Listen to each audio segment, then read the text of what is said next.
capítulo 7. ¿Sí? En Lucas capítulo 7.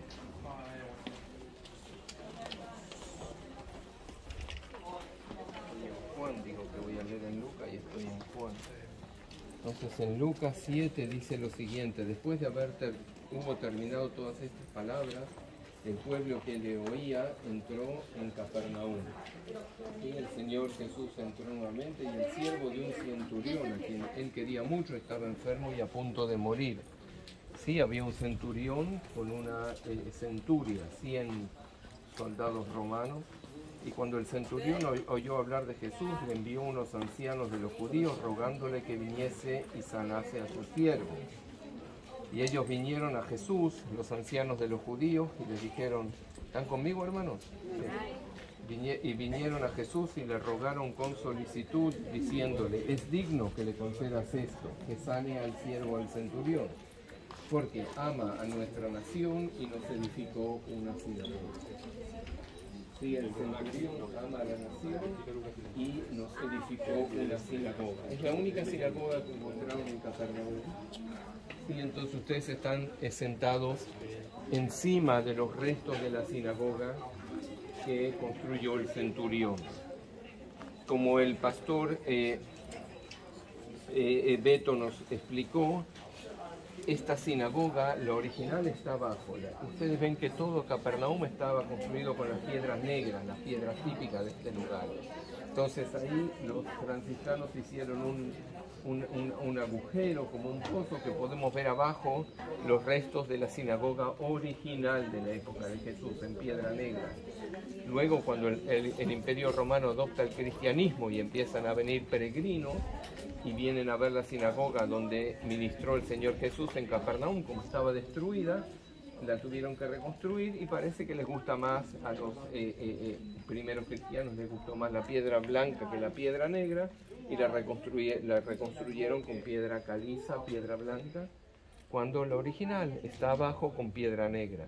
Cuando ustedes después van a salir por ahí, van a ver abajo el contorno, hay una línea larga de aquí hasta allá con piedra negra, que es el contorno original de la iglesia original, de la sinagoga, original de la época de Cristo, y está reconstruida encima, creemos exactamente lo mismo. Como ustedes ven, en la sinagoga los que venían al servicio de la sinagoga se sentaban a los costados. Sí, atrás había un cuartito donde guardaban los rollos ya viejos, los rollos que ya al abrirse se desquebrantaban, se rajeaban, no se tiran a la basura, sino que, como es palabra de Dios, se guardan en un cuartito atrás de la sinagoga.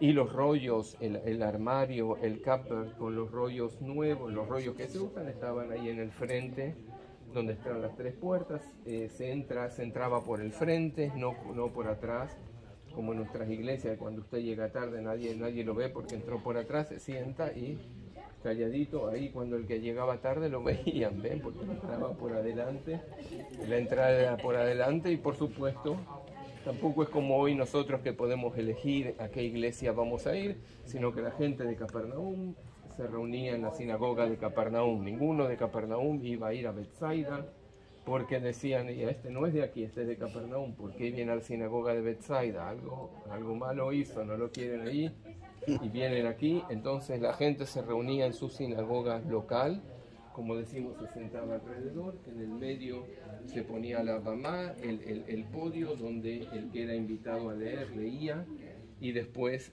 daba una explicación. No leía uno solo, eran 3 personas por lo menos invitadas a leer cada sábado.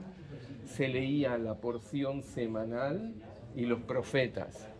Sí, se leía la porción semanal de la Torá. Toda la Torá, los 5 primeros libros de Moisés, están divididos exactamente cada semana para que en todo el año se lea toda la Torá, los 5 primeros libros de Moisés. Entonces cada semana hay una porción semanal que toca. Es como en el cristianismo hay gente que lo acompaña toda su vida, el versículo de bautismo o el versículo de confirmación, ¿sí? En el judaísmo también, a cada judío lo acompaña toda su vida la porción semanal en la que él nació. Cuando él nació es siempre, ¿sí?, cada año la misma porción semanal en cada semana. Entonces en la sinagoga se leía la porción semanal y una porción de los profetas. ¿sí? Porción de la Torá, porción de los profetas. Nosotros leemos que el Señor Jesús entra en Nazaret y lee, sí, la porción semanal de Isaías y después explica. Eso es lo que se hacía en la sinagoga. No sabemos si había oración en la sinagoga, sí sabemos que había estudio de la palabra. La sinagoga era un lugar de reunión, sinagoga, sí, de sinagoga. Era un lugar de reunión, era un lugar de lectura, era un lugar de enseñanza, sí, al lado de la sinagoga. Aquí está la escuela, allí se enseñaba a los niños. Una de las cosas principales en el judaísmo es enseñarle a los niños las cosas de Dios, ¿sí? Es uno de los mandatos que está en la oración principal del judaísmo. El judaísmo no tiene institucionalizada muchas oraciones, pero hay una oración en Deuteronomio 6 que dice lo siguiente: Shinantam levaneja, yo lo conozco en hebreo, dice, y estas palabras que yo te mando estarán sobre tu corazón y las repetirás a tus hijos y hablarás de ellas estando en tu casa y andando de camino, ¿sí? Enseñarle a los hijos es uno de los mandamientos principales del judaísmo, por eso está la escuela siempre al lado de la sinagoga o adelante, y por supuesto la sinagoga también era un lugar de hospedaje, de hospedar a los que andaban, tenían lugar para hospedarse los que andaban de ciudad en ciudad, el judío, ¿sí? Entonces eso era la sinagoga. Nuevamente podemos hablar horas. ¿Cuándo empieza la sinagoga? ¿Cómo es sinagoga y templo? ¿Cuál es la diferencia? El Señor Jesús estaba aquí ministrando en esta sinagoga en Capernaum, pero al mismo tiempo cuando iba a Jerusalén iba al templo de Jerusalén, ¿verdad? Las sinagogas nacen cuando nosotros somos echados de Jerusalén y de la tierra de Israel por los babilonios en el año 586 a.C. Hay dos exilios grandes, dos destrucciones grandes de Jerusalén. Una por los babilonios en el 586, otra por los romanos en el año 70 después de Cristo. Cuando los babilonios nos echan de la Tierra Santa y nos transportan a Babilonia, al exilio babilónico, Daniel, ¿sí? Profetas que hay del exilio babilónico, ahí empezamos a reunirnos en sinagogas, porque no hay templo. El primer templo que construyó Salomón fue destruido. Estamos en Babilonia, no tenemos templo y empezamos a crear las pequeñas reuniones de sinagoga. Cuando volvemos 70 años después del exilio babilónico, volvemos con sinagoga. Y empezamos a construir sinagoga, pero construimos el segundo templo en Jerusalén. ¿Sí? En la época de Esdras, Nehemías se construye el segundo templo. Y tenemos también sinagogas locales. La gran diferencia es que en la sinagoga local no hay sacrificio.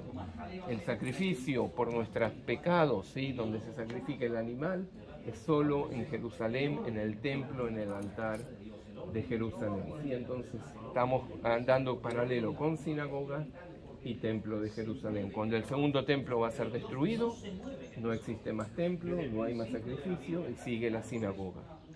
Vamos a hablar de eso cuando lleguemos a Jerusalén un poco, sobre el templo, cómo es hoy en día el judaísmo sin templo. Entonces eso es un poquito sobre las sinagogas.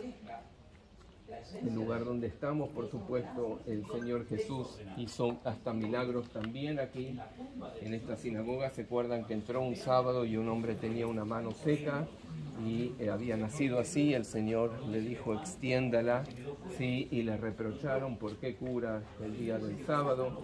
Y él les dice, si se le cae algún animal a ustedes en un pozo el sábado lo dejan morir, ahí no lo sacan, ¿verdad? ¿Y cómo más nos vamos a curar? Tantas historias sobre la sinagoga. ¿Quería usted, pastor?